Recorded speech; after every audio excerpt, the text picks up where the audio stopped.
Mr. Gaurav Vadehra, who hails from New Delhi, India, is a Vedic astrologer and teacher who has learned his way of astrology in a traditional teacher-student relationship, Guru-Shishya Paramampara, which is regarded as the epitome of knowledge transfer and holds extreme significance in ancient astrological texts.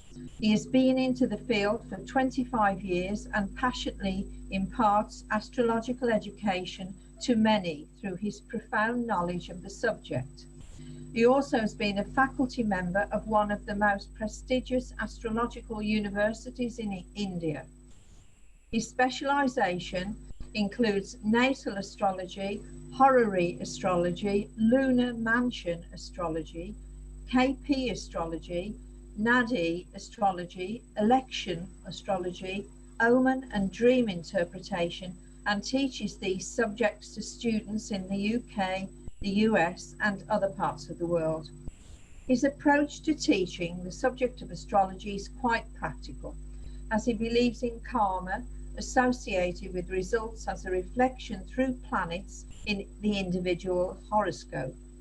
As he believes strongly in observing nature as the key to decode any event in one's life, he further says one shall always propel their consciousness and tune into cosmic sounds and vibrations of the universe so as to alleviate oneself above all is his vision. So, over to you, Gaurav. Thank you very much, Chris.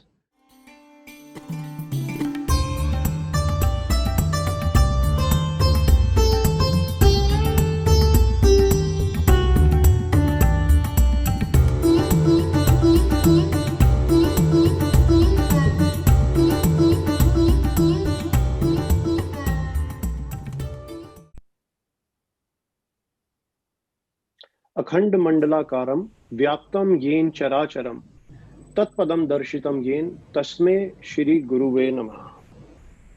I bow my head in obedience to my Guru, who guides me to the feet of the Almighty, who is all-pervading, who is present in all beings in this world.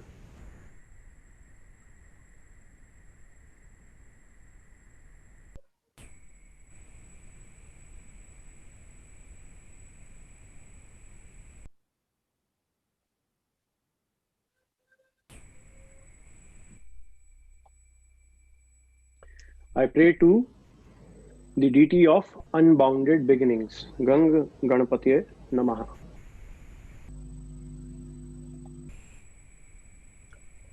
So, what is the Vedic astrology theory? Vedic is derived from Vedas, the ancient Sanskrit texts, which can be dated back 7000 BC. According to Vedas, Vedic Jyotish is the eyes of Vedas, or the eyes to read Vedas. Jyotish is a term derived from Jyoti, meaning light, and Ish, meaning almighty, light which brings one close to the Almighty. Vedic system has its foundations laid on the principle of karma and karma theory. Karma is a principle in which cause and effect are as inseparably linked in the moral sphere as assumed in the physical sphere by science. A good action has its reward and a bad action leads to retribution. If bad actions do not yield their consequences in this life, the soul begins another existence and in this new environment undergoes suffering from its past deeds. Thus, it is important to understand that karma does not go away. One must either reap the benefits or suffer the consequences of his past actions. Everything that we have ever thought, spoken, done, or caused is karma, as is also that which we think, speak, or do this very moment.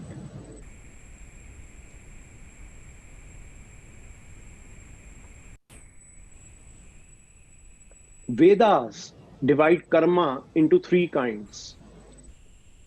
Sanchit, is the accumulated karma. It would be impossible to experience and endure all karmas in one lifetime. From this stock of sanchit karma, a handful is taken out to serve one lifetime, and this handful of actions which have begun to bear fruit and which will be exhausted only on their fruits being enjoyed and not otherwise is known as prarabdha karma. Now, prarabdha, fruit bearing karma, is the portion of that accumulated karma that has ripened and appears as a particular problem in the present life. Kriyamana is everything that we produce in the current life. All Kriyaman Karam flows into Sanchit Karma and consequently shape our future. Only in human life we can change our future destiny. After death, we lose Kriya Shakti, which is the ability to act, and do Kriyamana, which is the karma, until we are born again in another human body. So hence, a horoscope is just the reflection of past janma sanchit karma. Past janma being life and sanchit being the accumulated karma.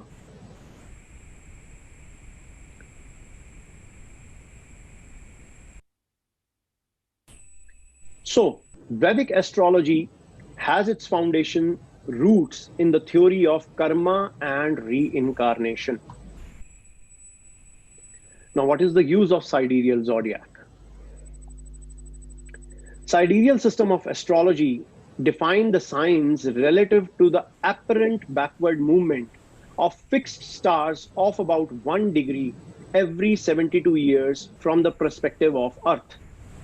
Tropical system fix the vernal equinox or the vernal point or the vernal equinox, also known as the March equinox, to 0 degree of Aries and define the rest of the zodiac from this point.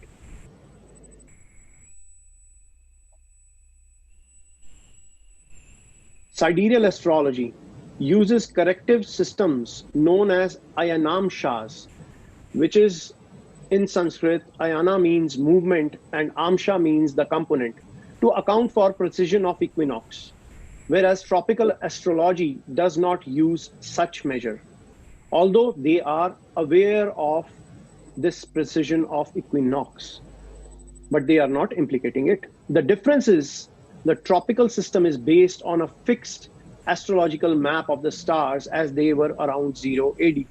The sidereal system is based on the current position of the constellations. Ancient cultures like Egyptians, Persians, Vedics, and Mayans have always relied upon the sidereal system.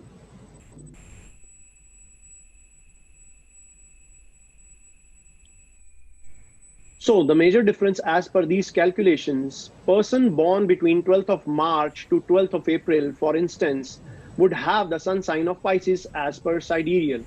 By contrast, person born between March 21st to April 19 would have the sun sign of Aries as per tropical calculations. As of the present, sidereal zodiac falls 23 degree approximately behind the tropical zodiac. So if a tropical chart has an ascendant at 15 degree Aries, then the sidereal chart for the same time and place will have the ascendant 23 degrees Pisces. Usually the planets fall in the same houses except for the zodiac signs. Sidereal chart deals with every possible aspect of a human life in the present, and it also shows previous lives, karmic cycle, and eventually what may be reaped in the future births.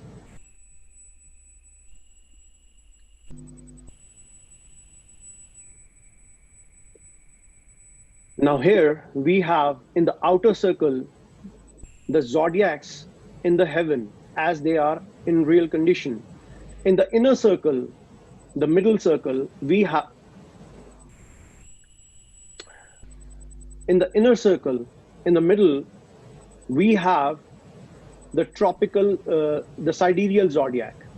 And in the green, in the innermost circle, we have the tropical zodiac. And you may see that the outer circle has Taurus aligned with the Vedic system of astrology, or the sidereal system of astrology. The Aries is quite, I mean, they match quite very well.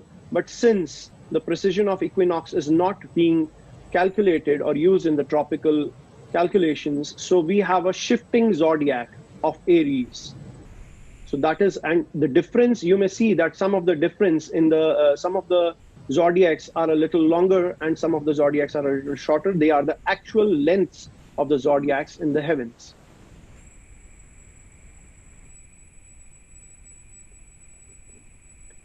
Now we will deal with outer planets. In Vedic astrology, 9 planets are considered.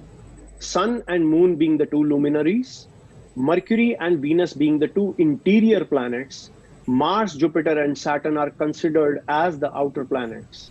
The ancient sages came across 2 astronomical entities which are calculated mathematically, named Rahu, also known as the North Node, and Ketu, also known as the South Node.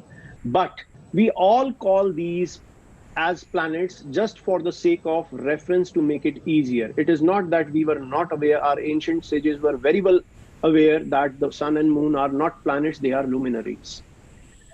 Moving further, they observed that these 2 non-physical, mathematically calculated, sensitive points are of great importance and make huge impact over a native astrologically. So they were given special consideration and considered as Chaya Graha, or shadowy planets, in Vedic astrology. The ancient sages were well aware of Uranus, Neptune, and Pluto, which are named Arun, Varun, and Yam in classics, but were not considered because of the 2 reasons.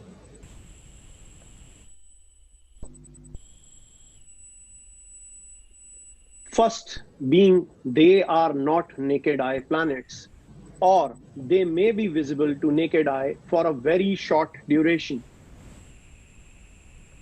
Secondly, the cosmic impact due to the slow motion of these planets cannot be observed over a human being in relevance of that planet, making an impact transiting a zodiac as one human life cycle is short. To see the impact of these planets making a complete cycle of the 12 zodiacs. Furthermore, it is mentioned in Vedas that the human life duration will decrease through ages in relevance to the mentioned eras. The current era will have mortals with age not beyond 120 years. And since Uranus, Neptune, and Pluto take around 85 to 250 years, respectively, to travel the 12 zodiacs, they were not considered in Vedic astrology. So the slow moving planets, or the slow motion of these planets, is very, very, very important. So here is a clock which is named Mr. Slow.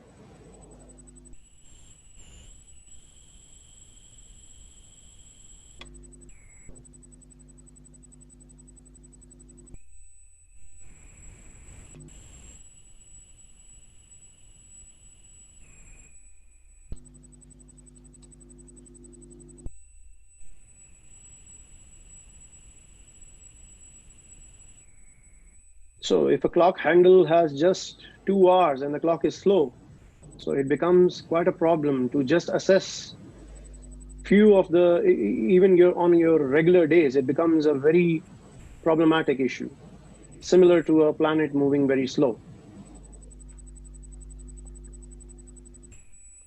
So now, aspects of planets play a vital role in Vedic astrology. In fact, it also plays a vital role in Western astrology, but say our ancient classics have simplified the system of aspect of planets with some very specific set of aspects.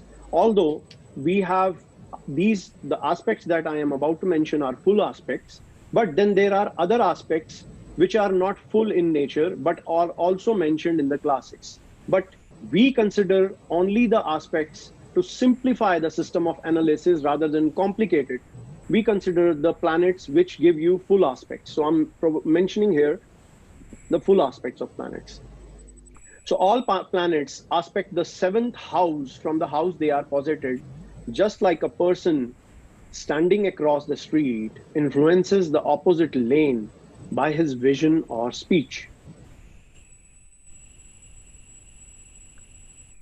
Exterior planets, Mars, Jupiter, and Saturn have special aspects besides the seventh.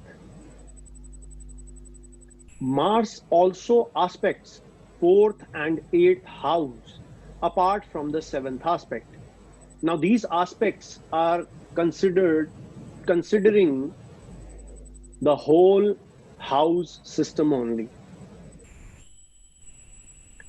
Jupiter also aspects fifth and ninth house apart from the seventh aspect. Saturn also aspects the third and the 10th house apart from the seventh aspect.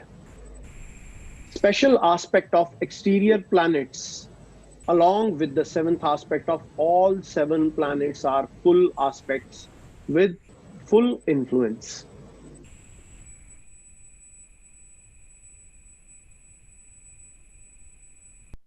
Now, I'm bringing you down to another important part of what are the predictive techniques which are used in Vedic astrology. So these are just bullet points.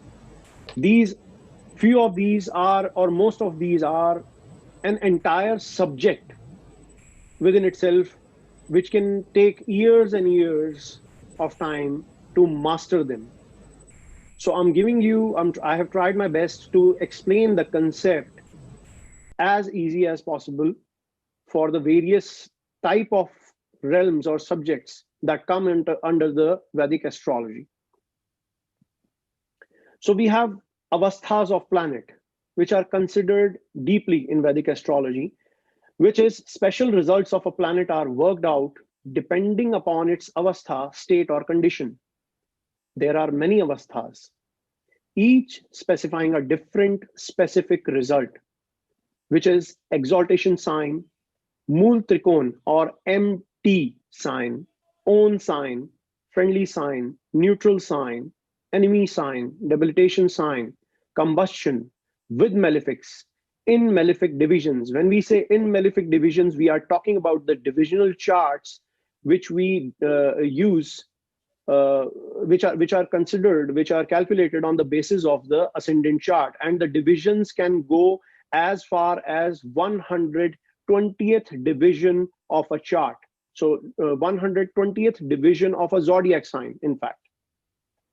So these are in malefic divisions. Defeated in planetary war and retrogression are some of the avasthas for planets mentioned. Each avastha has its own specific set of results it is bound to give according to the ancient classics. The three flag system, which tells us about the house lord, and the house significator, are used to assess strength of any house in the chart. Now, this is kind of a golden rule in itself. Ashtak Varga. It is a 8-sectioned system of analysis, effects from 7 planets and ascendant taking their positions as individual counting factor is studied in a collective way. So this way we get points for every specific house. So if a house has higher points, then it is bound to give good results. If a house has lower points, it may give bad results. It's kind of an instant snapshot of your chart. And then we look at the contribution of each planet for those points in a particular house. Now, if a planet is not contributing for any points for that specific house, that means whenever that planet is going to get active, it will not support that house. So that is one way of analyzing a chart.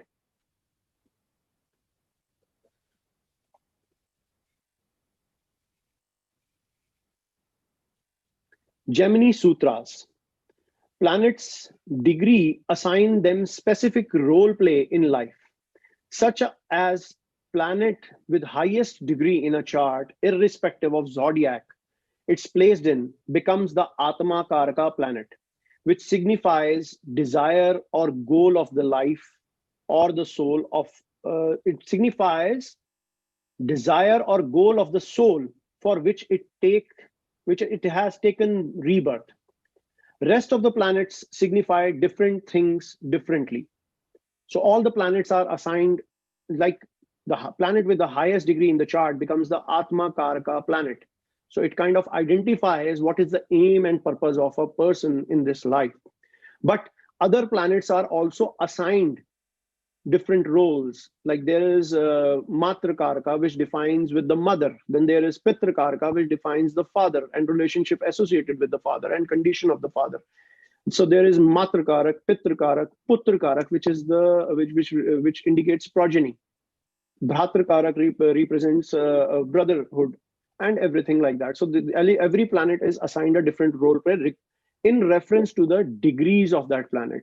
So the initial role play or initial characteristic. So even let's say Venus, although it is not associated with the soul, but if it is the highest, it is the planet having the highest degrees in the chart, it becomes the main planet or the main influencing planet according to the Gemini Sutras.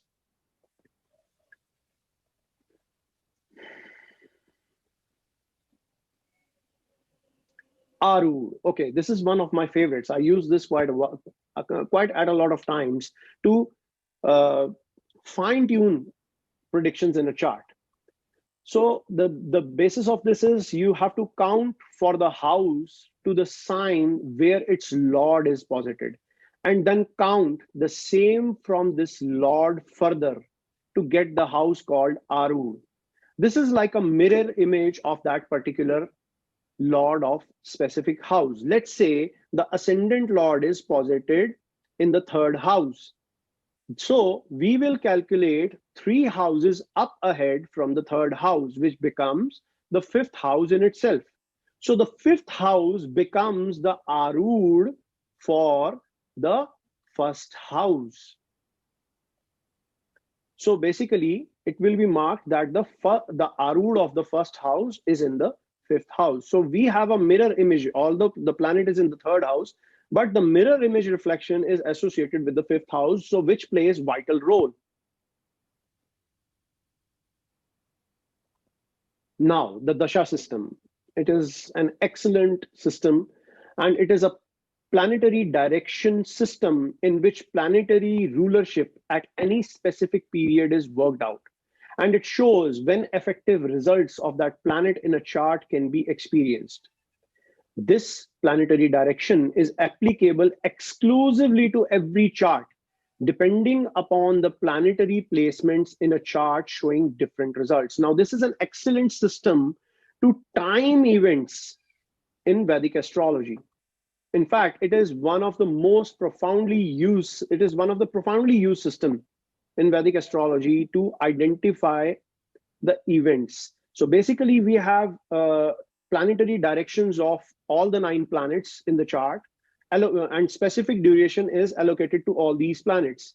Then we have sub periods of all the 9 planets running in the major period of one single planet. So we are kind of coming down to a shorter time frame. So the time frame is being kind of shortened, and or we can say it is magnified. And then in those sub periods, we again have the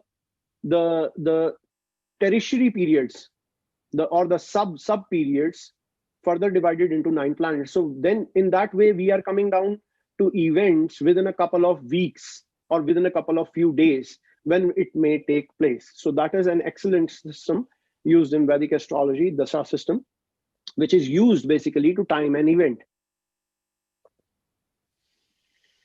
Okay, SBC or Sarvato Bhadra Chakra is a unique technique for prediction based on lunar mansions. All possible queries at individual and national levels can be successfully answered using this method. Now, this is a method based on lunar mentions, the 27 lunar mentions in the sky.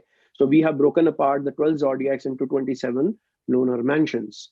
So we have the lunar mentions in the, this is a chart which has lunar mentions, which has days, which has dates mentioned in it. And according to the placement of planet in specific lunar mention, it has different, it is allocated, uh, again, it is allocated aspects or links to other influencing lunar mentions, which are obviously in other zodiac signs. So that can tell, with this we can pinpoint mundane or natal events for anybody. And this is one very excellent way of analyzing things. Although it is a bit complicated, it needs somebody who can guide you through this process to understand Sarvato Bhadra Chakra, because it's a complicated system. Okay, Nadi. So Nadi, a system of analysis of chart irrespective of accuracy of birth time or the ascendant for all matters of life. In this system, even an inaccurate chart is read through, planets being considered as fixed significators. Now, this is one of the subjects that I also teach to my students, and it is a fabulous system for analysis of chart.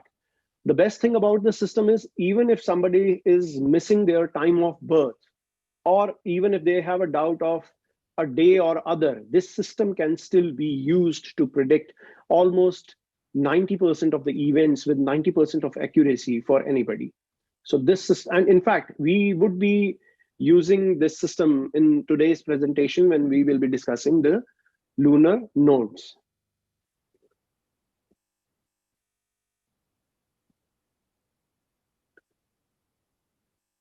Nakshatra, lunar mentions. 27 divisions of 12 zodiacs are 27 lunar mentions, which can be used to predict natal, horary, electional, synastry, or mundane astrology. Every planet's lunar mention is used. 27 lunar mansions are further divided to 108 charan or parts, which can give individual specific results. So basically, it is not just the 12 zodiacs we are using or the decans.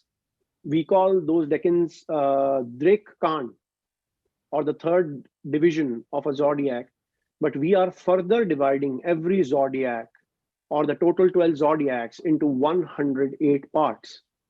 And these are used to pinpoint events for native, fine tune those events, or go back to the karmic efflux, go back to the previous life relationship, how it is happening.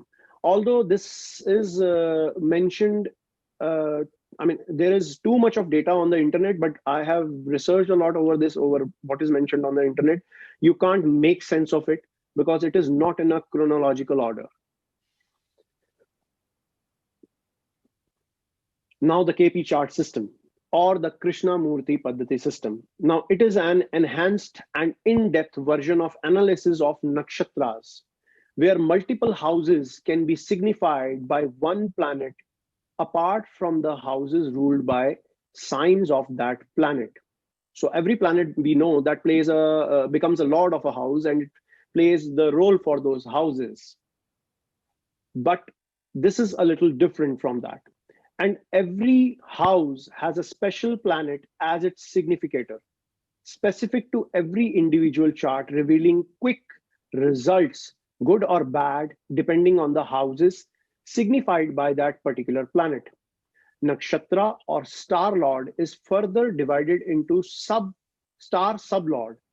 Although derived in the early 20th century, its ground foundations are from ancient planetary direction system mentioned by sage Parashara, who wrote ancient astrological classics around 5,000 years ago.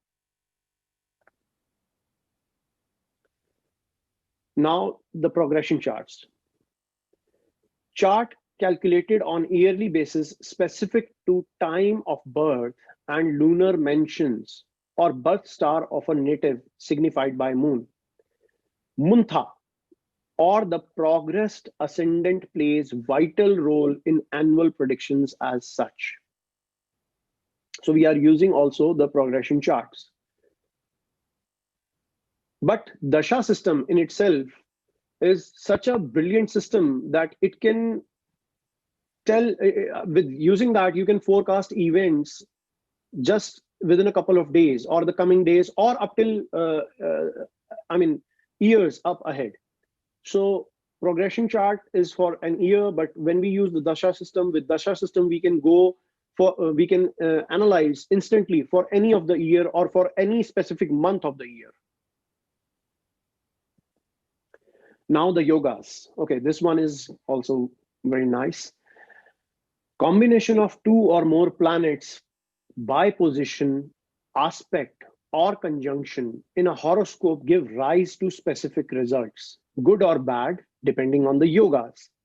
Yogas are like universal dictum of planetary combinations, giving rise to very specific set of results in natal, horary, electional, synastry, and mundane astrology. Yogas are infinitely mentioned in classics.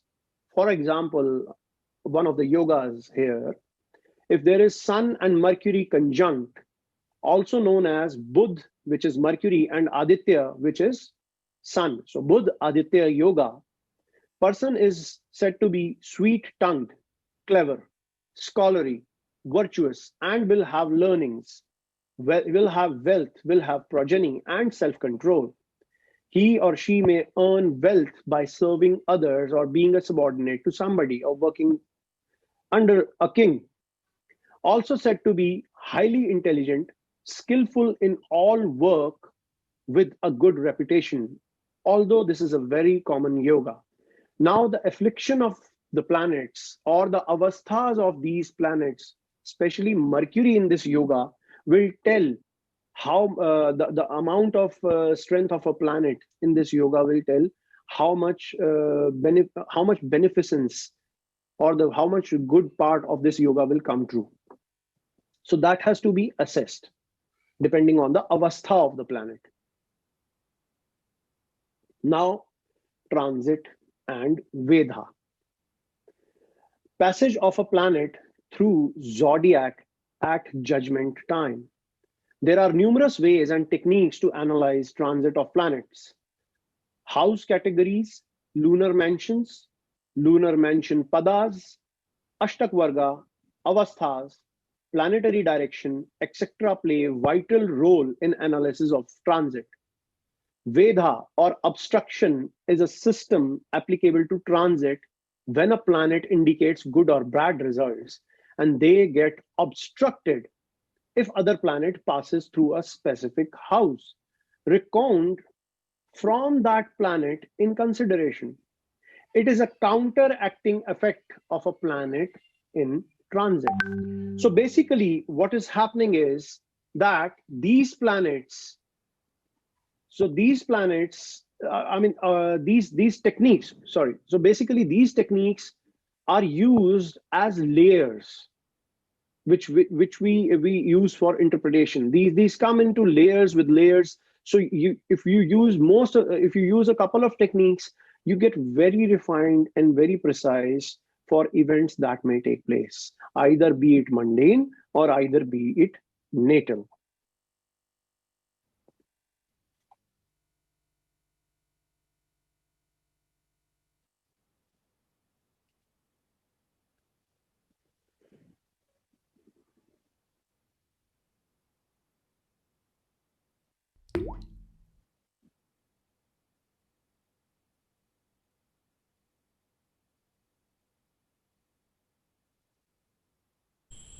I think we've had 5 minutes. Yeah, I think we've had 5 minutes. Yeah. I've had time to make a cup of coffee, go down and check my cumin and leek and potato soup. So. Oh, nice. So I definitely think we've had 5 minutes. Yes, I had a parcel delivered. Okay, shall we start then? Just to introduce the second part, which is about the lunar nodes. I just want to mention for those that came late today, that Gaurav actually predicted that there'd be a cure for COVID, that they produce a vaccine on the 17th of March this year. And he said there would be some answer to COVID by the eclipse of November the 30th. So well done, Gaurav. That was excellent. Thank you very much, Chris. Well, again, since we have few of the attendants who have come late, I would like to mention that the technique that we are just about to use interpreting the lunar nodes is something which was part of the whole analysis about the launch of vaccine.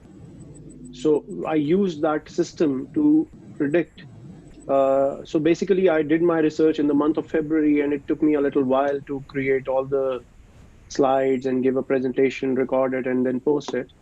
So I did this in so the video was posted on 17th of March, and I could tell that there were around the month of November when the eclipse would take, which I think took place around on 30th of November. So I was, I analyzed, and it was the significations that we are just about to use for the lunar nodes kind of projected that there will be a vaccine in and around the month of November. But there was a flood of astrologers who started to predict there will be a vaccine in March, or there will be a vaccine in the month of June or by September. But we could not have a real concrete vaccine which was announced that there is a vaccine. So finally we have a vaccine in UK, which is very good, at least in these grieved times for people who are in real distress. For those people, this may be, for at least for a few people, this may be good news to them. But definitely after this, we will be seeing a lot of companies coming up with the vaccine. So that was that. So I'll start with the later half of the presentation, which is about lunar nodes now. So I'm sharing my screen now.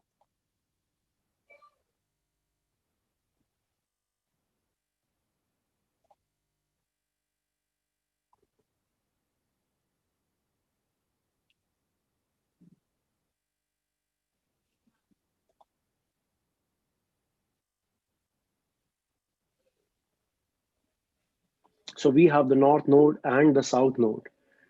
The symbol of the north node on the left and the symbol of the south node on the right.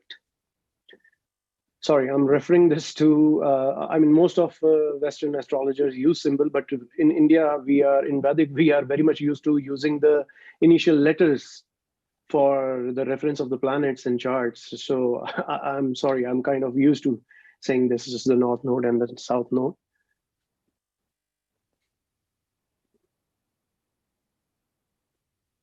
Okay.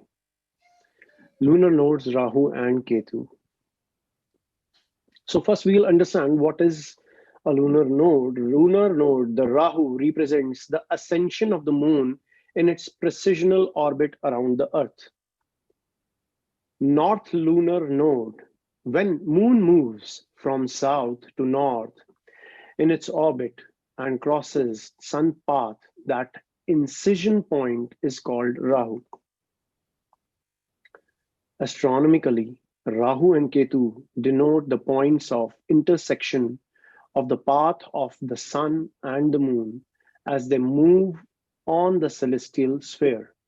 Therefore, Rahu and Ketu are respectively called the north and the south lunar node.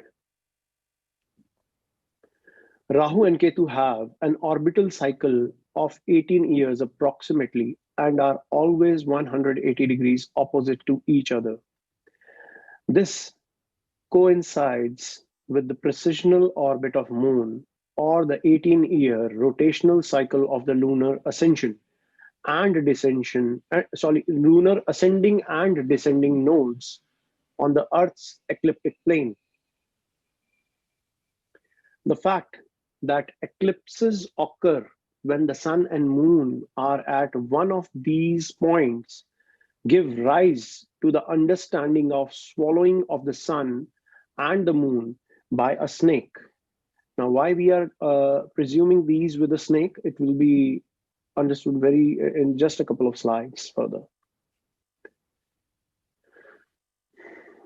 So here we can see that we have the orbit of the moon in the gray, identified by the gray cyclic orbit, and by the yellow path is representing the sun's placement. So these intersection points, the ascending point where the moon's path intersects the sun path is called Rahu, and where it intersects in a descending way is called Ketu. And I believe it is not just these intersections. This also has something to play with the gravitational movement of these two planets in reference to Earth. And also the light, the luminous of the moon also plays vital role in all these, in the role play of these Ketu and Rahu.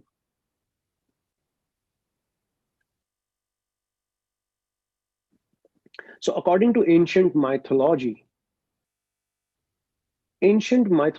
texts state when the god and demons churned the ocean to extract from it the Amrita, the elixir of immortality. So when we are referring to, whenever our ancient texts are referring to such events, which may seem hypothetical, which may not seem real in the order, basically they are referring to events happening in the cosmos on a very larger scale. So this can be related either to the darkness of the space or the light part, the gravity. So there are many factors, and even there may be factors which we have not discovered yet. So these are events that were taking major place in the cosmics. So Rahu, initially named Swarbhanu, was a demon who had ability to transfigure into anyone else. He deceitfully quaffed the Amrita proffered by Mohini. The sun god and the moon god, due to their luminous nature, noticed him, and they informed Mohini of his disguise. However, by that time, Swarbhanu had already become immortal. So it's like the shadow of the moon was at some point of time in history, it was way too larger to engulf the entire planet. I mean, that's one hypothetical observation. Could be right, could be wrong, but something I think it could be related to. So it may have something to do with the distance of the moon in reference to the Earth. That is what the classics are mentioning here. So Vishnu cut off Swarbhanu's head with Sudarshana Chakra. So his head was cut by a weapon which is I mean, it has been mentioned in a lot of classics, and few other gods also possess this Sudarshana Chakra. And this Sudarshan Chakra, once it is activated or once it is launched to do what is to be done, it is the most invincible weapon. It cannot be stopped. There is no authority of any god to stop it. So Swarbhanu could not die because he was now immortal, but his head was separated from his body, and his head came to be known as Rahu, while his body came to be known as Ketu.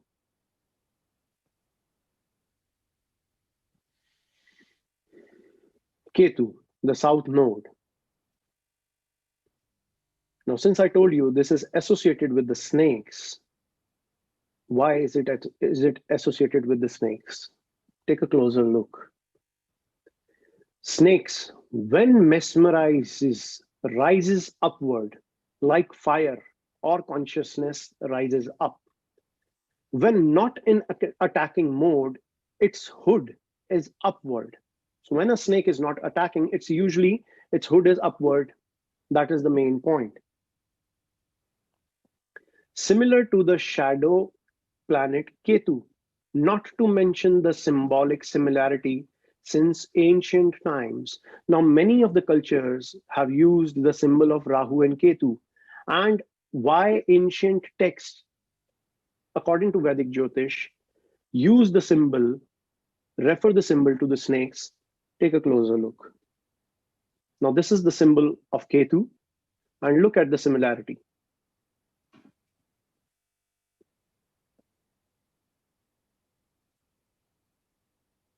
So here we have the south node.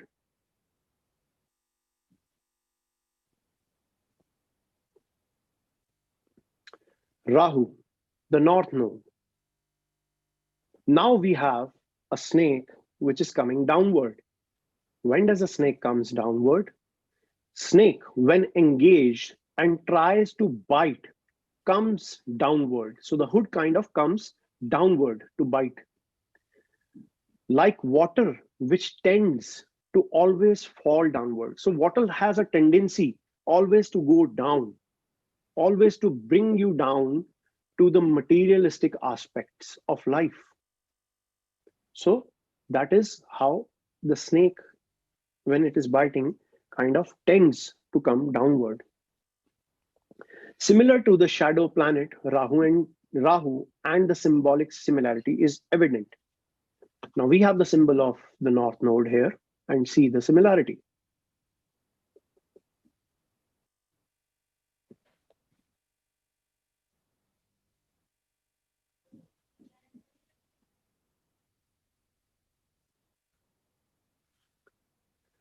So now the dictums.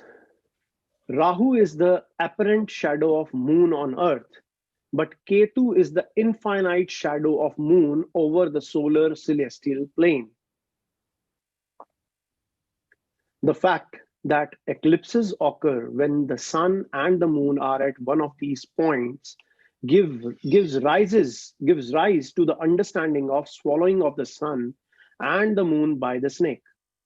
Also, the intersecting points of sun and moon, if observed over a period of these numerous intersections, it is observed the path is not elliptical. Rather, it is an erratic motion like one of a snake.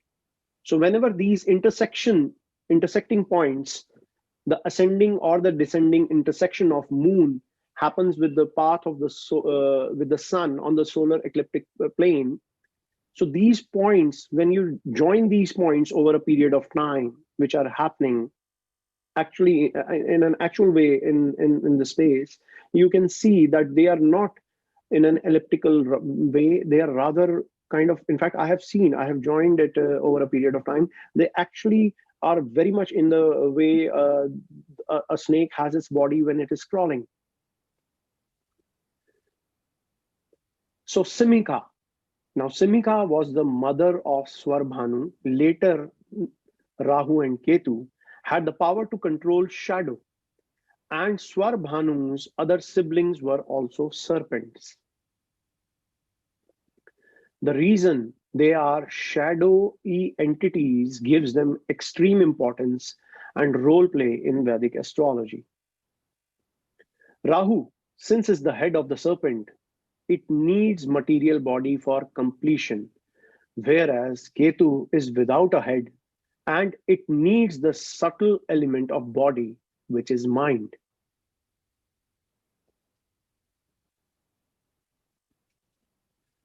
Now we have the astrological dictums regarding the nodes. So Rahu and Ketu, both are karmic planets. A person reaps what he sows through his actions or karmas in the present life and the life to come as later incarnations. Rahu and Ketu play a vital role as such. Rahu and Ketu have their own specific qualities, but are natural malefics because of the nature of being shadowy and definitely associated with the snake, which is poisonous in nature.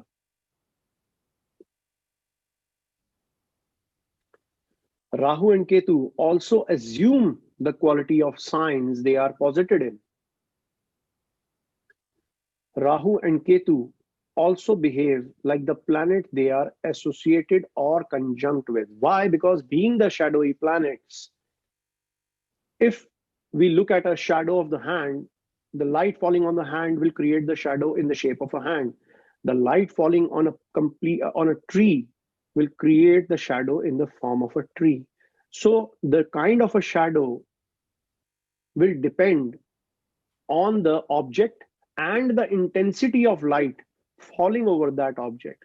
So basically, it is very much in respect to the amount of light an object receives and the distance of the object and the shape of the object. So basically, the shape of the shadow will be according to the shape of the object. So that is one reason which can be used as a supportive answer to why they assume the qualities of the sign they are posited in and why they behave like the planet they are associated or conjunct with.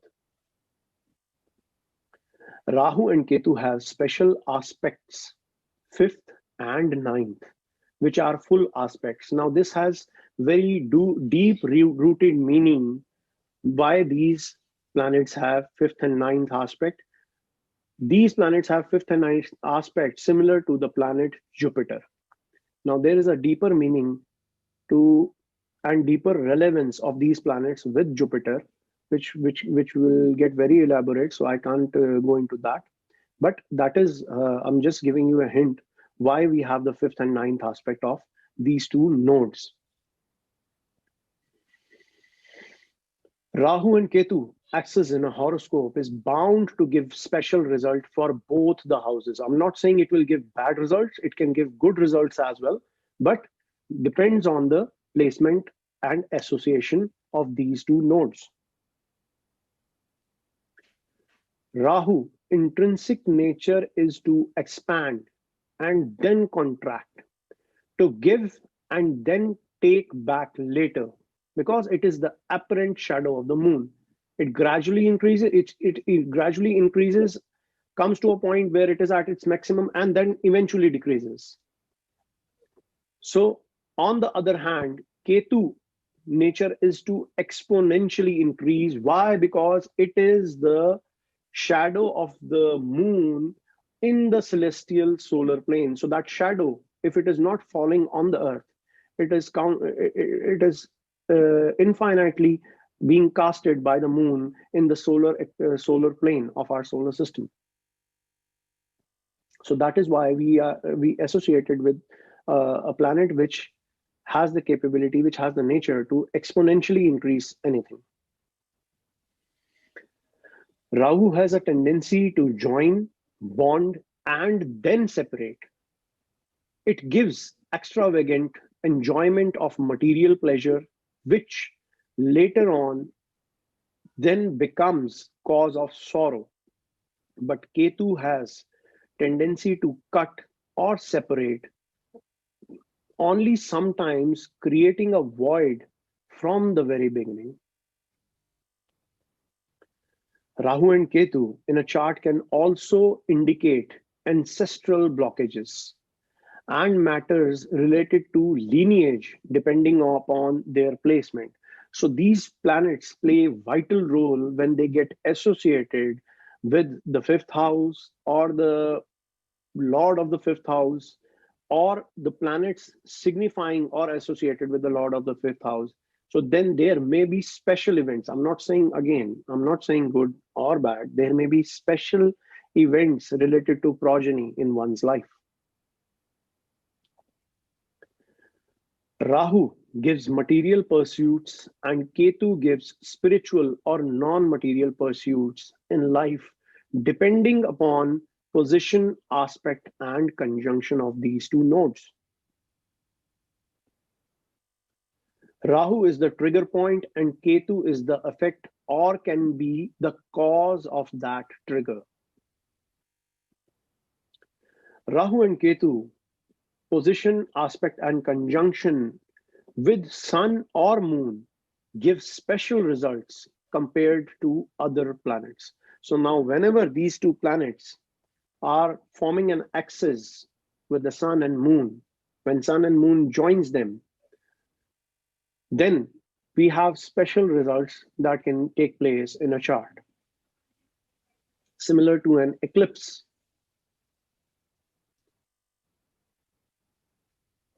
Now we have the characteristics of Rahu.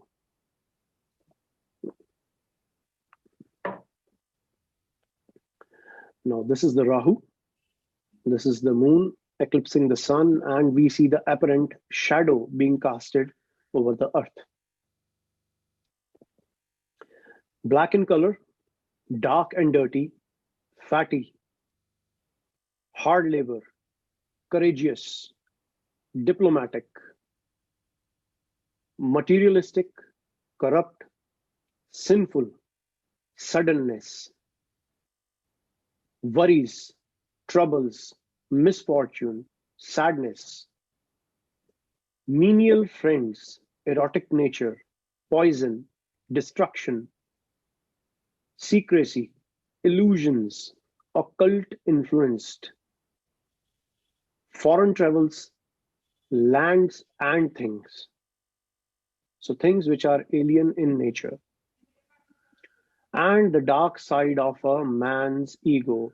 Now, all these characteristics may seem very erratic, but every one of them has a deeper meaning associated with Rahu, such as why we are saying it a planet of suddenness, because the eclipse takes place very soon and goes the eclipse forms very soon and it ends very soon. So the light, although when we see the sun rising at the dawn or sun setting in the evening, it is a gradual process which has been taking place. But eclipse, it happens rarely, but it happens suddenly when we see a dark sun in the sky.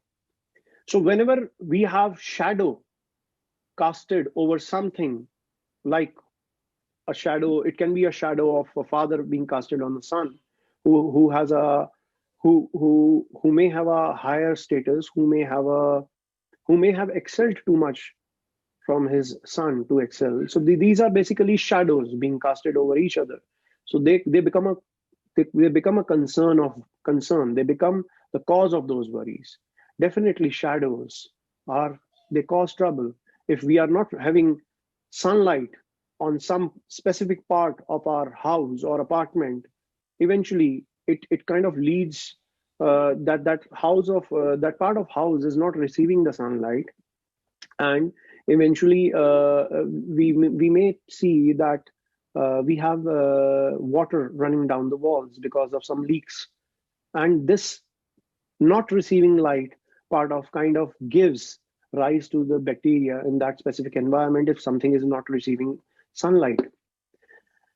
So the poison, the secrecy associated with the shadow part, the poison associated with the snake, the illusions which are caused by the shadow. So if we look at, sometime it may happen must have even happened with a lot of people. They see something crawling down and they think, okay, it might be a snake. They see a rope and they think it's a snake. But it is not. Sometimes it is actually a rope. So these are the illusions. And when we talk about occult influence, it does not mean that this will be practicing occult. If there is negative influence of the North Node, which is Rahu, on a person, that then person gets influenced by any mystical chant or any mystical thing very easily. So that person gets influenced by the occult. So that is the negative aspect of Rahu in a chart. Now we'll move on to the south node, which is Ketu.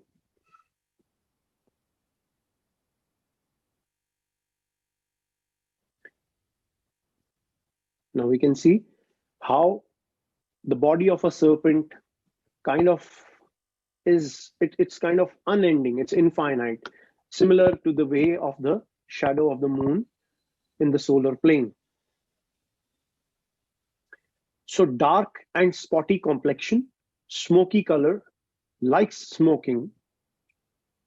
Now if we have the south node very much associated with the second house, which is definitely your speech and food, then definitely that person may be likes kind of smoking. It is religious, it practices occult. Now you can see the difference that Rahu is occult influenced, but Ketu is somebody who practices occult. Occultist, it may give skin problems. It stands for sudden death, weapons, conspirator, grief, and sadness. Disputes, rejection.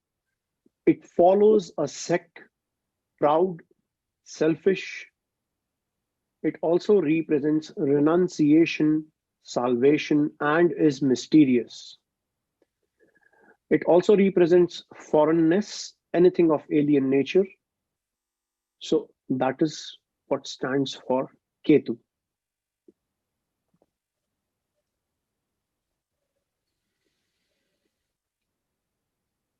All right, now we start with the part where we are going to apply the Nadi Jyotish dictums. Now these are dictums which we use in Nadi Astrology. So Nadi is basically, in Sanskrit, it means a vein. So grabbing hold of what is about to happen through as minute as a vein. That is the context here. So what are we discussing here is that when in transit, Rahu or the North Node is transiting over the natal position of Mars in a chart. So these are few of the events or a couple of events that may take place during that specific transit. So the person may face displeasure of higher authority. Some hindrances may be at professional front. Health issues to mother or father, may feel sudden impulses to attain or achieve. Chances of sudden fatal injury or electrocution, may damage others secretly. Health issues to self as headaches related to body, related to blood or nervous system. Native may get adamant, may face displeasure due to his or her siblings, may cut off ties in relationship, sudden reversal of fortune. In female chart, may result in disharmony in marriage. Unusual work routines and one may make aggressive efforts. Now, why are these results? Because we have understood what kind of influence a Rahu may give. So it is a planet of suddenness. It is a planet which is shadow, which casts shadow, which kind of obstructs. And Mars, as we know, is a planet associated with energy. It is a planet of caliber. It is a planet of inertia. So all these things, and in Vedic astrology, Mars is very much associated with the siblings. Mars is also associated with marriage in Vedic astrology. So that is why when this kind of a negative impact is happening over the natal placement, when Rahu transits over natal Mars, then either few or maybe most of them may take place depending on the condition of the person. And then we also use dasha system in reference to these planets, these transits. But the beauty of these transits is that these can be used as a standalone system of interpretation. Why we are, it's not an usual way of analyzing. We are using the significations, the deeper significations of planets for, like as Mars, we consider Mars, some of the classical texts also mention Mars as for husband for a female in accordance to Jupiter as well.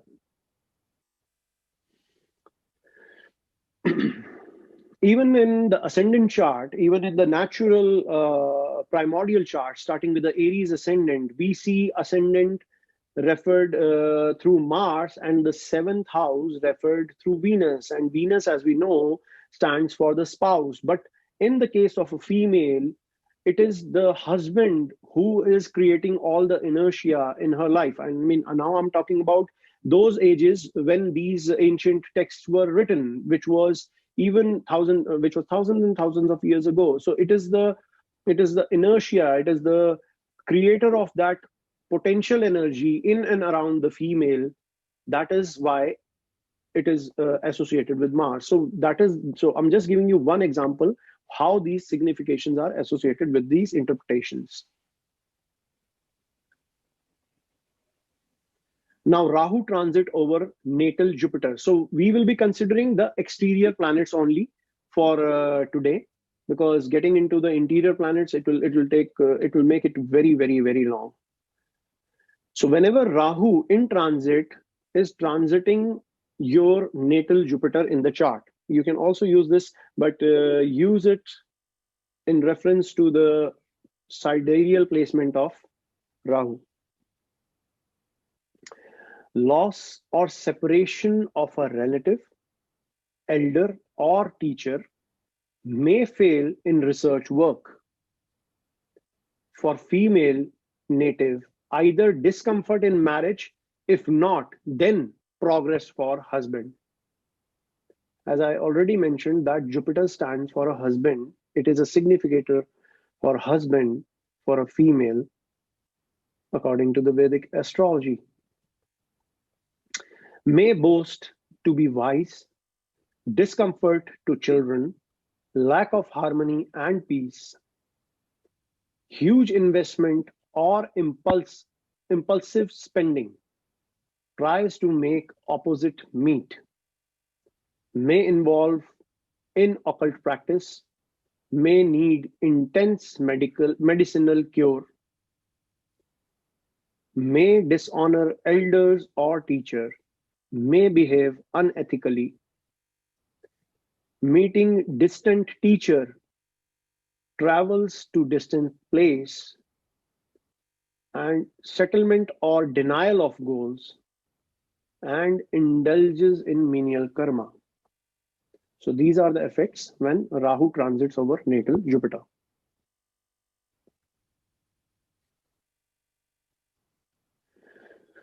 Now, Rahu transits over natal Saturn.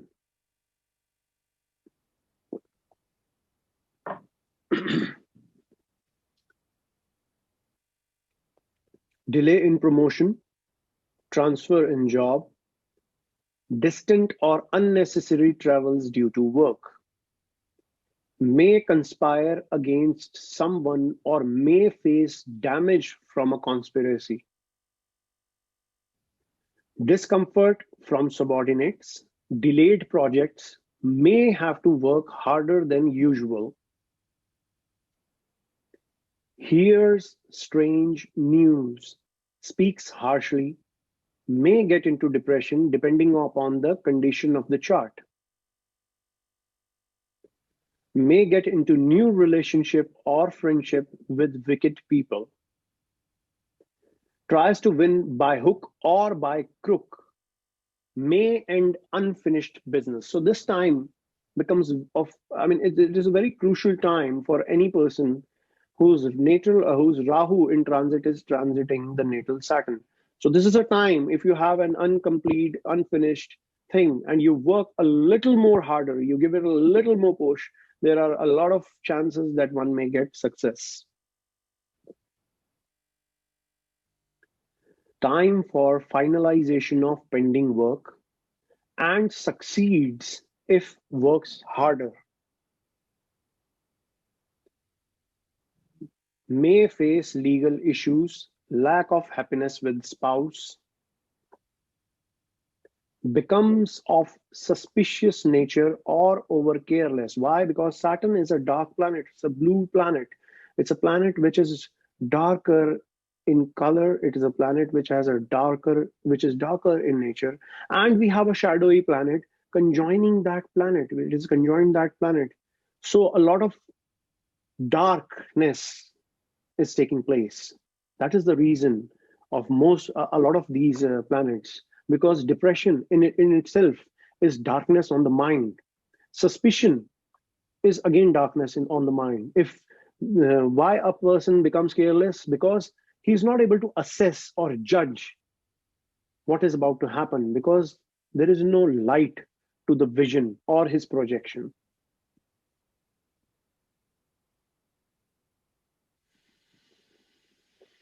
And now we have Rahu. What happens when Rahu transits over natal Rahu? The North Node transits over your natal North Node in the chart.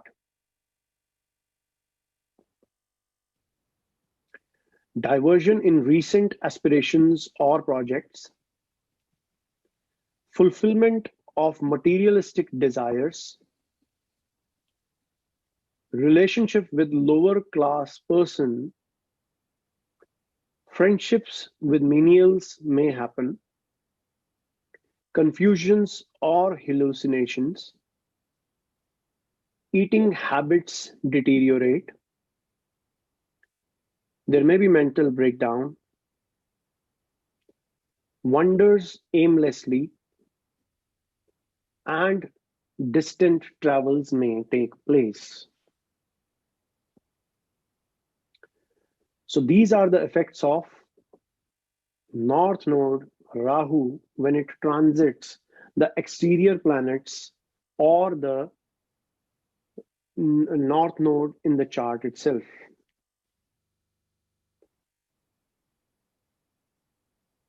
All right. So now in this chart, we can see that the time we are considering is transit chart is of the 2nd October 2005 when we saw the divorce of this couple. So we have the North Node for in the 8th house,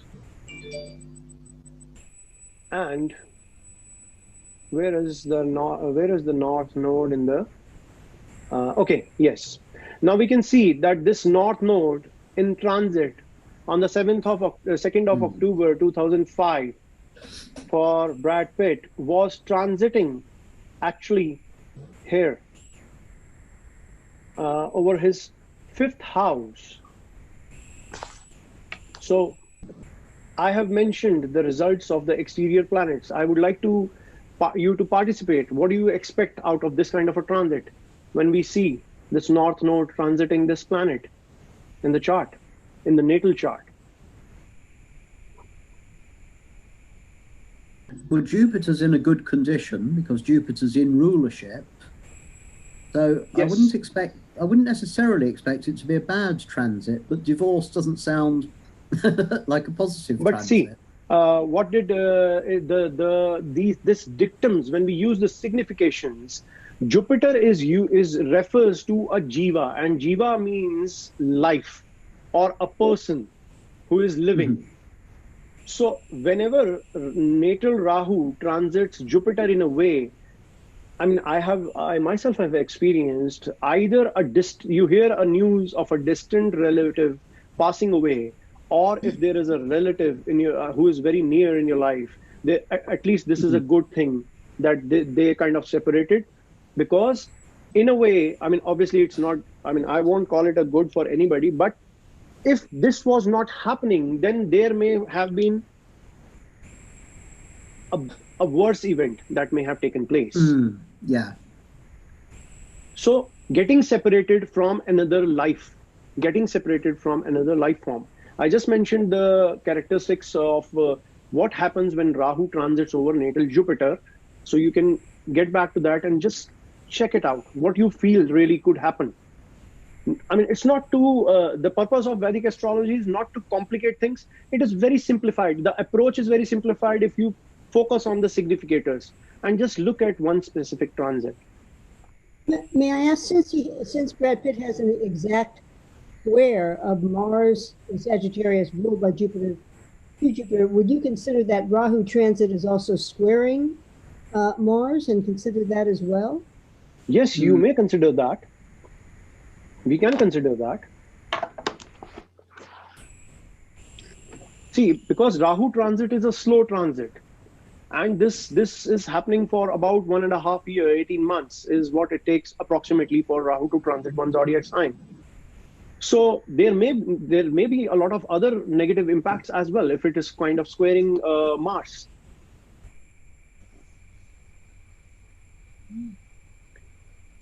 Now moving on to the next chart, again Brad Pitt. Now we have the transit of 12th April 2019. Divorce. Now, yes, again divorced. Now we have the North Node here passing over his 8th house in the sign of Gemini, and it is passing over through the North Node, the natal North Node here. Now, what were the significations of Rahu when transits Rahu? He gets his material desires. Maybe, but what were the others ones?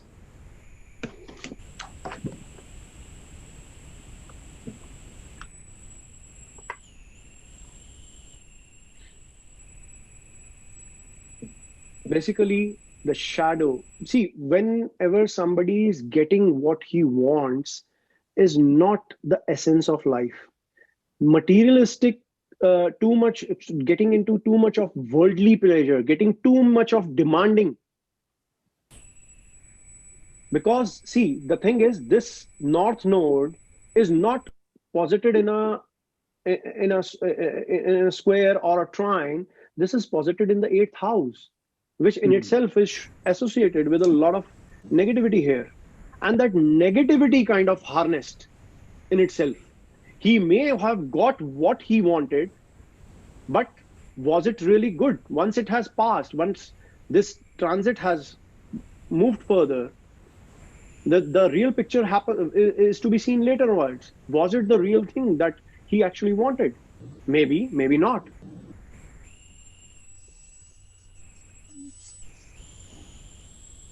May I ask you, since the South Node, the ketu is also transiting, what it looks like very close to natal planets, would you be considering, Yes. all of that together? Yes. Every planet, according to Nadi Jyotish, has some specific result transiting over other planet. But because I told this is a very elaborate subject in itself, and we can't deal with every planet just today. Maybe some other day, maybe in some other presentation again, we can take I was not able to capture the inner planets. So Rahu's transit over Sun, Moon, Mercury, Venus. Especially it gives good results over Venus. Usually it gives good results over Venus. But maybe in some other presentation, I will cover the inner planets. Then we have all the other 9 planets, the rest of the 8 planets. So that's why this becomes a subject in itself, and this is one part of Nadi Jyotish. Okay, now moving on to Mr. Johnny Depp. The transit is for 23rd May 2016. So we have the North Node in the 2nd house transiting his Mars. And as we know, Mars is potential energy, it is inertia, and Rahu is a planet within itself. And would the 2nd house be about material possessions, very similar to how Westerns think? 2nd house is your finances, 2nd house is your family. 2nd house also is your speech. So all these are getting triggered in a very poor way. So I would like you to interpret how this Rahu gets involved with the Mars. So that is one. He's in the news at the moment for having lost a trial where he was accused of beating his wife, and that sounds very Rahu Mars, doesn't it? No, I will be coming to that. I have that in this presentation. So, okay, I'll move ahead.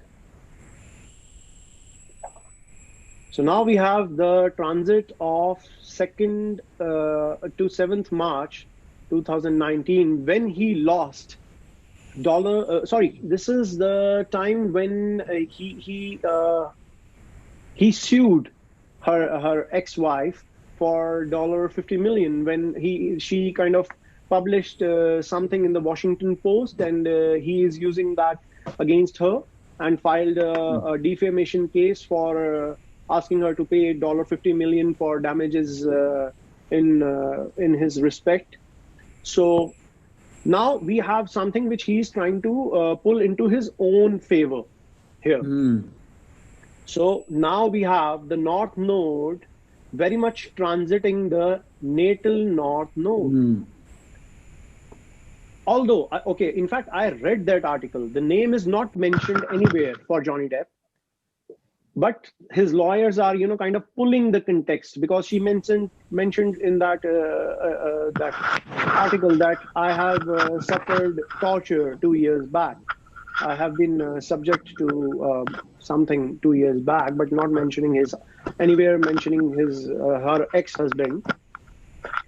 So that is kind of, getting illusioned by the facts, or maybe manipulating the facts. So you can refer back just what I mentioned when Rahu is transiting Rahu. So what were the characteristics? A couple of you just mention, please. Well, did you say it's the shadow side as well, isn't it? Yes, it is. So basically, events are being triggered in that way. And as we know, the 12th house in itself is the house which represents expenditures or losses. So it is kind of getting connected to that. And now we have the present time when the outer presentation is of the transit on the 2nd of November, which you just mentioned, when he has lost the libel case. So that time his Rahu was transiting Sun and Venus. It may transit in a little while, but it is transiting the Sun. And as we all know, that Sun already stands for authority. We already know, I mean, this signification is very much common in the Vedic as well. The Sun stands for the authority or the government, and which was definitely not in the favor of shadowing events which he wanted. So it kind of was a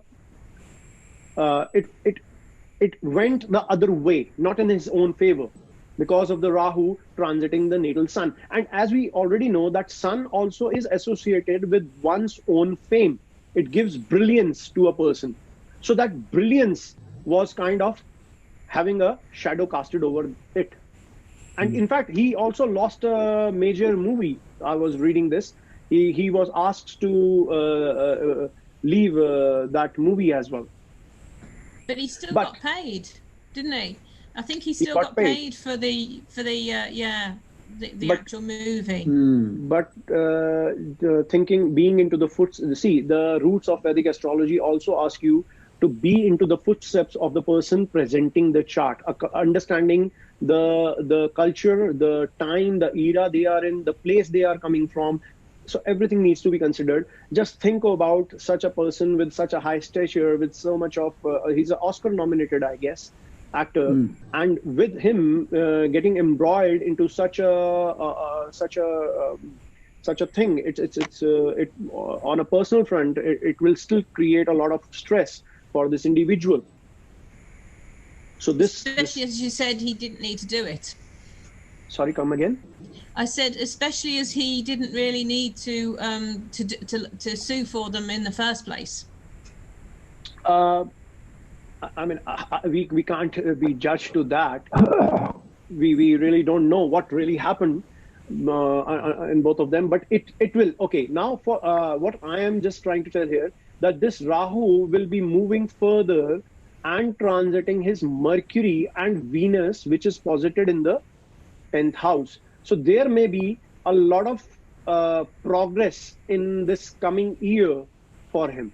You may see a lot of negative reviews when it may still be in the middle of somewhere in the middle of Sun and Mercury. but definitely there are high chances of him getting some benefits when it transits the moon.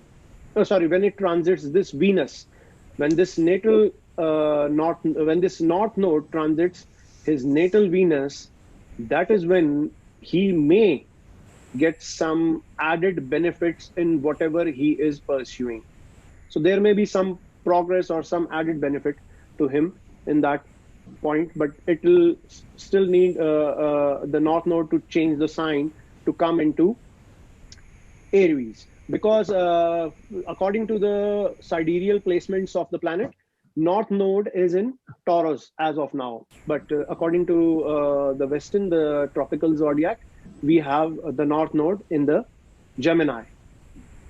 But that's how it is according to the Vedic system. I'll take a couple of more charts. Okay, now we know that she's a prominent personality, and we are considering the transit on the 31st of August 1997, when it was one crucial day for Princess Diana. And as you can see that her north node was transiting her 10th house, which is the status of the person in the society itself, which identifies with the person itself. And this was transiting Mars. And not just Mars, it was also transiting the house where we have the north node and Mars together conjoined. So you can assimilate the effects of transiting Rahu over Mars and transiting effects over natal Rahu. And in fact, when Rahu transits Mars, it specifically tells that there may be some sort of fatal injury to the person. And as we already know that she had a fatal accident that very same day, and this was a very catastrophic day for Lady Princess Diana. So this Rahu was majorly playing a vital role over this transit. I mean, would anybody who is aware of Nadi Jyotish, if sees this transit, which is the north node transiting over the natal north node along conjoined with Mars, would definitely give an alarm to the person seeking advice, that be very, very cautious with any sudden accident which may happen with you. So there may be, basically we call it a period of, in classics, we call it a period of ang bhang. So ang refers to the limbs of the body and bhangs mean getting destroyed. So, excuse me. I had a question, Gaurav. When you say it's transiting, do you mean by sign, or are you looking at specific degrees and using an order? No, we are just looking at the whole sign system, the whole house sign system here. That is the beauty of Vedic astrology. We do not, although there are many systems, there are other systems when we use the Gemini Sutras, we may go by degrees. When we are using the Horary, we will go by the degrees. But the beauty of it is very simplified. It is not very complex when you have the right direction, definitely, because it is something which has been kept a secret from generations to generations, and now it is gradually opening up. Then now we know that the beauty of this system is not in the complexity of it, rather understanding it on the base level and the simplicity of this system.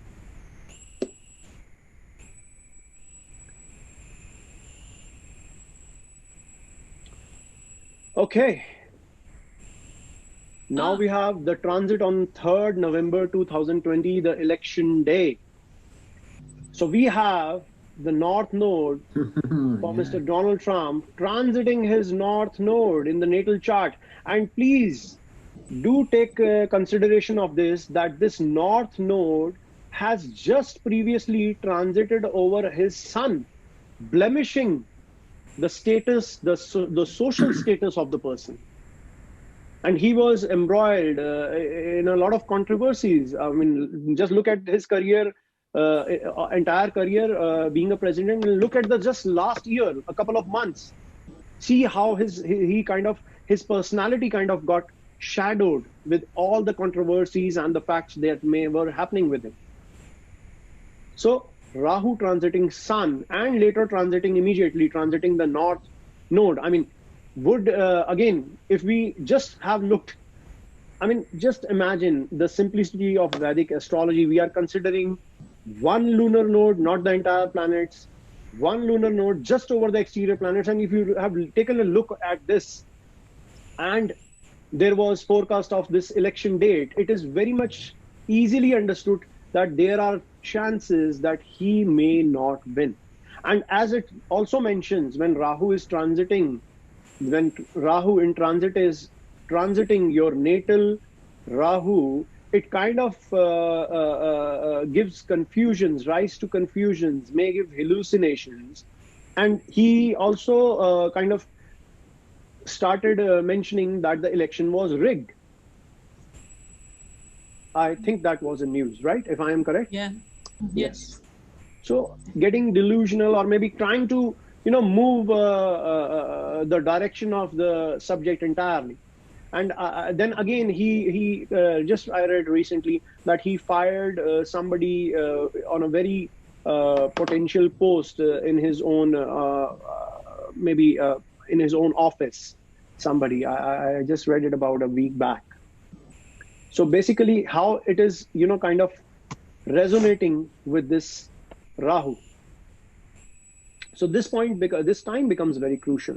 And lastly, now I will take the last chart. Joe Biden. And again, the transit for 3rd of November 2020.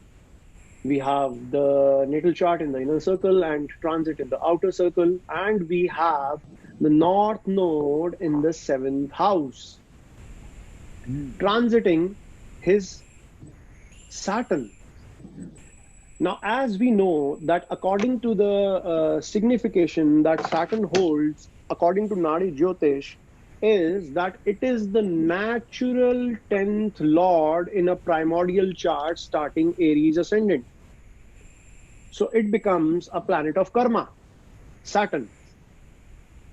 And when Rahu transits such a Saturn, then person gets opportunities to something, to the work he has been doing maybe since a very long time.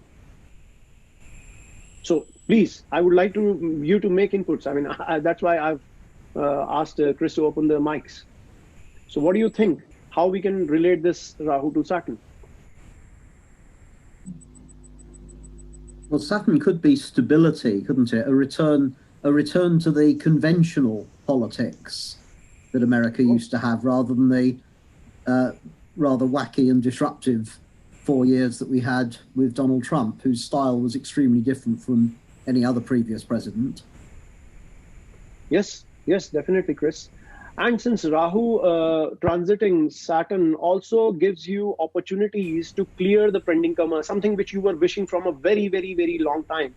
This period gives you opportunity, but again, you have to work very, very, very hard, because Saturn is associated with your 10th house. Saturn is also associated with your 11th house, which is gains. But again, it is coming, it also mentions that one becomes friends with maybe a different variety of people. He may not like pleasing everybody, becomes one part of it. That is a positive counter note of Rahu transiting Saturn. So that is somewhat it is taking place, but a lot of workload, and it also reflects that a huge workload over the shoulders will be burdened for the person. So in near future, since this is this North Node has just entered Taurus, according to the sidereal transits. So it is quite some time for him to see this. But I'm highlighting one more event that is about to happen. After transit of Saturn, after transiting Saturn, the natal Saturn, his North Node will transit his Moon. Now, North Node transiting Moon is very, very, very crucial time. And that may kind of create a lot of controversies, a lot of stress for the person himself. And How long this, will that be? that will be, see, Rahu's transit is for about 18 months. So since Rahu, according to sidereal, just entered Taurus in the month of September, so approximately it may shift in the month of March 2021. So from there, it will be transiting Aries. And that is then basically the year 2022 and a quarter or maybe half of 2023 would be a very, very crucial period. Now, how we can pinpoint events happening in these 18 months is we use the Nadi transits of the rest of the planets. Then we come down from 18 months, we come down to a few shorter periods and eventually pinpointing with the faster moving planet over the other planets. So this is again a standalone system of analyzing things. But this period for him will be a very, very crucial period when this North Node will be transiting his moon. And that is not just transiting moon, this is happening in the 6th house, which is the house of struggles, uncertainty, and a lot of other things associated with it. Yeah. Could it be his health? Yes, it can be. It can be. It may be. But 6th house is more of, from a political dignitary point of view, I think it is more about opponents and the struggle down his own career. Kind of trying to keep up with the promises and the image that is being promised by the person. But definitely, see, that is, I mean, I won't give you a precise forecast because I'm not analyzing the entire rest of the transits, but this is just one highlight that is about to happen for him, that is for sure. So, according to the Ramayana, the epic Balkand, the 139.3, Hari Anant, Hari Katha Ananta, Kahe Sunahi Bahu Bidhi Sab Santa, Ramachandra ke Charit Suhaye, Kalp Koti Lagi Jahi Na Gaye, which means infinite is the Lord Hari and infinite are his stories. Each saint sings and hears them in divergent ways. The lovely sport of Lord Ramachandra cannot be sung even in infinite lives. Concluding to, the Almighty knows no boundaries, and so are the tales of Almighty. And so this, I'll conclude this topic because it is endless. We can go on and on with this. Many thanks for your time and patience. Thank you. Thank you. Thank you very much indeed. Thank you very much. Thank you.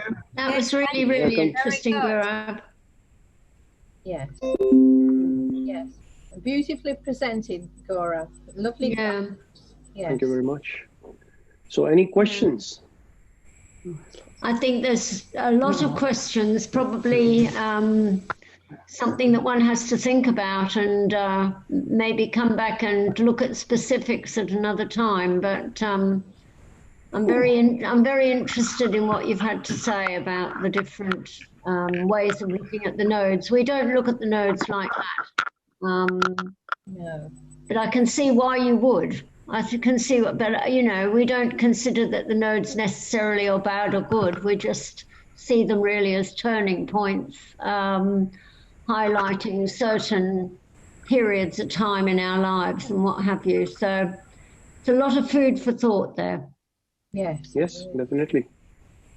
I wondered about earlier in the talk. You said the horoscope was a picture of the the karma, and then you mentioned, I think, one bit of karma. You just get allocated a little bit of karma for this particular life, not the actual thing. So does the chart show the whole of the karma, or just that particular portion of karma for this life? Okay. See, if the general picture of the chart is representing the karmic influences in previous life. Let's say according to Vedic astrology, Jupiter is the husband for a female and the progeny for a female. And Jupiter, it is extremely afflicted, it is extremely weak. It is showing in previous lives that there was some negative karma in reference with the Jupiter. Now, it could be your son, it could be your elders, it could be your husband associated with Jupiter, but that can be only concluded when we look at that specific combination itself, because every horoscope is different. We know that. So that can only be assessed according to its placement, association, aspects, that what may have happened.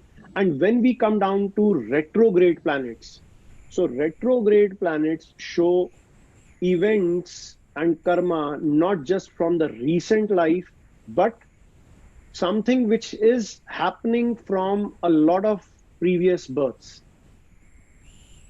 And again, that retrogression will show special events. Thank you. I mean, we have this mentioned in the ancient texts, and I mean, we have hundreds and thousands of Indian astrologers have used it. I mean, they are unchallenged. We have applied it. I've given you one small presentation, a chunk of it, how it is just, kind of impacting things. Because Vedic simply means making things simplified, not making them complicated. Makes me want to have my chart done in the Vedic style. Sure, anytime. Do you use Fedaria? Sorry, come again? Do you use Fedaria? Fedaria? No. There's lots of different types of Indian astrology, isn't there? Maybe no. What did you just mention? Is it Indian or is it Western? Or maybe it was Persian Fedaria. They're periods. So, like the first, I can't remember the exact figures, but something like the first 18 years of your life are ruled by the sun if you're a daytime birth, and then the next 10 are by Venus. So they're kind of planetary periods. So there may be something equivalent in Vedic. See, again, we have many systems similar to what you just mentioned, but I am not aware of that system. Are the lunar mansions very important in the chart? And more important than just the ordinary natal chart? Extremely important. Extremely important. If you want to predict something, getting down to the roots of it. I mean, I'm not sure if Chris was in one of my presentations where I presented lunar mansions. I hope you were there. And I presented charts associated with the lunar mansions only. Like today, we use the concept of Nadi Jyotish, and that I presented only based upon lunar mansions. So lunar mansions give you reasonings of what and why in a chart. Let's even go to the roots. We have exaltation points for planets. In every sign, we have specific degree allocated to a planet. So why that specific degree is the answer we get from the lunar mansion. And then lunar mansion, it's again, like this Nadi system, it is again a standalone system. But again, when you put the pearls in one thread, using all these various systems, you get a grand necklace, a beautiful pearl necklace. That is how the Vedic system is. Using all these standalone systems and combining them, you get a beautiful image of what is about to happen. That eventually depends upon the depth of knowledge of the astrologer as well. But yes, because we are dividing the 12 zodiacs into 27 different sections, and not just 27, we are further dividing the 12 zodiacs into 108 portions, 8 parts. So we are getting down to the root of it. We are getting down to the drop of that honey. What is going to take place?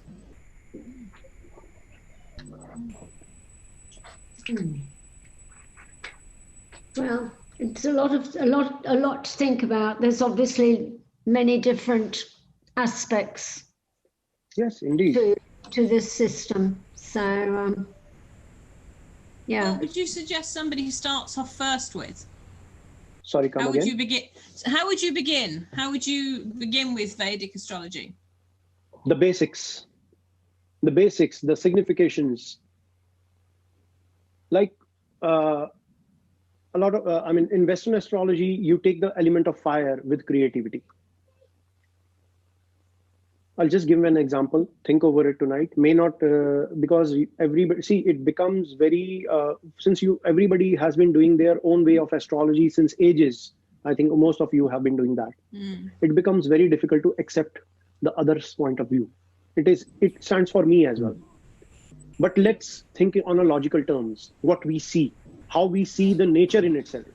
Fire always rises up, right? Fire has a tendency to burn. Fire is heat. Now, since our ancient sages were not only doing astrology, which is called Jyotish, they were called Jyotish Acharya, Acharya being the master of it. These Jyotish Acharya, these astrologers, the saints, were not only astrologers, they also knew Ayurveda, which is the ancient medicine system, the herb, this medicine system from the herbs. And they were called Ayurvedacharya. Ayurveda, the medicine, the herb medicine system, and Acharya, Ayurveda Sharya. So they imbibed both in both. Astrology and Ayurveda go hand in hand, and we use it very well. The fire. Now the fire on a larger scale may destroy, like an atom bomb. But fire on a minuscule level, it is the fire within your body. It is the fire to digest the food. It is the fire in the body which gives you life on a smaller level. Now I have this is very much associated when you talk about this with the lunar mansion of Kritika. And in fact, I remember I mentioned Kritika presenting that when I was presenting, when Chris was there in that presentation, I guess. So the fire within the body is also fire, and the fire on a larger scale, destructive fire, is also a fire. So fire has a tendency of giving heat in the body. And when we have more of heat, we have more of energy. And when we have disbalance of this heat, disbalance of energy, what is happening is that we are trying to use that energy in an erratic way through our body. That is when you want things, rather than things happening in a patient way, the person becomes impatient. And when person becomes impatient, he wants others to do things according to his own ways, but others won't be able to do it. And then, since he is not getting the result he wants, he will get angry. And we already know that. We tell the person with a red face, who is full of anger, has a red face. And we tell that person, please calm down. Please have a glass of water, cool down. That is something what we tell that person. So we are trying to diminish the heat, dissipate the heat in the body by that water. So fiery elements are more of energy, more of aggression, more of balance, more of patience and impatience on the other counterpart, rather than creativity. It is more of energy. It is more of completing something. It is the instigation, the initiator of a thing. Now, how we relate the creativity in life? Not with the fiery element. We associate it with the airy part. Now, what is air? Now, air is something, the basic elemental thing about air is that it's not that it flows, it is that it is everywhere, but we cannot see it. We switch on the fan, we put on the air conditioner, and we know, yes, we feel the presence of the air. The wind blows and we feel the presence of air, but we cannot see that air. We only feel that air when it is kind of present in the physical form, blowing. Similar to the way when an artist has impressions in his head about that beautiful face, which is in his head. It is an imagination. Similar to a way where a writer is writing a story, he has this imagination in his head. It is not visual. It is not physical. It becomes only physical when the artist had put that face on the canvas, when the writer has written down the story in words and published it. So that is something, and we know that our brain on subtle level needs oxygen and air to transfer messages in our head, not the heat, not the fire. It is not the fire, it is the air that transfers messages. That is important in the brain. The lack of oxygen and everything. I mean, people having who are not healthy, they have lower brain functioning, and they are not creative. They're not even able to. Some of them who are in really bad condition, they're not even able to absorb what is around in the environment. They lose the smell and taste of things. But that is why. So because air is something which is not visible, only felt. That is why we are taking creativity through the air. We are going down to the logics. There are other logics. I'm just mentioning a few. This is not the whole picture. So your answer to what you asked is where to start is, we start through the basics, understanding the elements, every zodiac sign. We don't simply relate it to, okay, Leo is a fiery sign, so the Leo becomes more aggressive, they become more creative. No, we simply go to the symbol, the lion. The major difference between, a lot of people take it as tiger. No, tiger lives in forest, lion lives in open lands. Tiger hunts in the shadow of trees, lion does not hunt. He takes away the prey from the lioness or some other creature, or he preys on the dead creatures. And that is why, since he is eating dead creatures, most of the flesh is already taken out, and he is chewing onto the bones, and those bones kind of, get stuck into his teeth. They rot out. They pierce his what do you call the upper part of the upper part of the teeth, and that is why most of the Leos, you see, they in their lifetime they will have severe tooth issues. They may go through a treatment, they may go through some sort of decay in their tooth, but definitely some huge trouble with Leos. That's because it is so adamant that he will still go on, he will still try to starve rather than hunt. That is the reason Leo people have a lot of trouble with their eating habits. They are not able to, there can be many reasons. One may always be working, or he's being served the food and he gets a phone call, or he may be studying somewhere where he is not able to cook, or he's sourcing out food. So there may be some food issues with the person. So how we are analyzing, we are going to the natural order of the nature. We are going to the natural lifestyle and environment of that creature, and then getting down to, and this way, when we explain, I mean, this is not something every astrologer has relate with. They would simply relate it with the Leo being a fiery sign, the temperament of the sign is fixed, and other things. It is an odd sign, it is a masculine sign, and all that. But I don't do that. I teach it very differently. I go to the logics of the creature, and when then I have given the logics, you don't have to mug it up. You simply understand and always, remember it. That is how I have, my teachers gave me this information, I processed this further, I developed it further, and that is something what I do with my students. So I would say, go to the basics. Robin, you are on mute. Yeah, I'm just saying a lot to think about, Gaurav. So yeah, I'll have a good think about this, and maybe is it okay if I send you some questions later? Of course, you can send them send the I've got your email by mail. Yes, yeah, I've got your email. I'm interested because I'm interested because my nodes square my moon exactly. Well, that is a whole different way how we analyze the squares. We take squares a little bit differently how the Western astrology considers them. Right. Yeah, I'd be interested to get your take on it anyway. Sure, definitely. I'll mention the email address where you can put in the questions, because this is my regular email.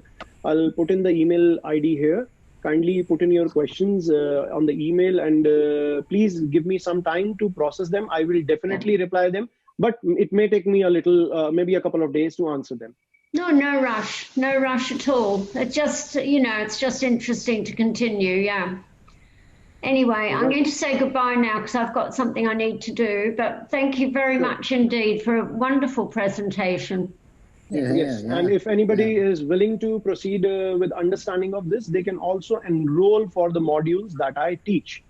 And in fact, I have students all in UK, in Canada, in US, and all across the India and other countries as well. So if anybody is willing, they can inquire with me anytime. Yeah. You have a website, Gaurav? I have a very lame website because the beauty of my teaching is I only teach one student at a time, understanding the level of their learning power and then teaching them. I don't teach in a group, which makes my work very simple. If anyone's interested, they should email you. Yes, they should email me because I have a very lame website. The main process is not, I teach on one-to-one basis and I teach through live sessions where your questions can be answered properly. If I teach in group of 5 or 10, you may not get everybody will have different set of questions. They cannot be answered in group. And that is something I really don't want to do. I have never done. So of course, I don't have a problem. That would be wonderful. And then we can have a really good look at it and have a good think about it. But anyhow, thank you very much indeed. Yes, you're welcome. I have mentioned my email address. It is Vedic Astrology Guru 7@gmail.com. So there's the email ID. You can post your questions there. So fantastic. Thank you very much. Yes, you're welcome. I think this will be the call today for all this quiz, right? Any other question? What is your website? It is vedicastrologyguru.com, but it's a very lame website. It's just a single page website, nothing much there. I'm here. I'm here, right here. You can get in touch with me anytime. Great. Thank you very much. Yes, thank you very much. Very interesting. Yeah, very much appreciated. Thank you very much. Thank you. Thank you. Namaskar. Thank you.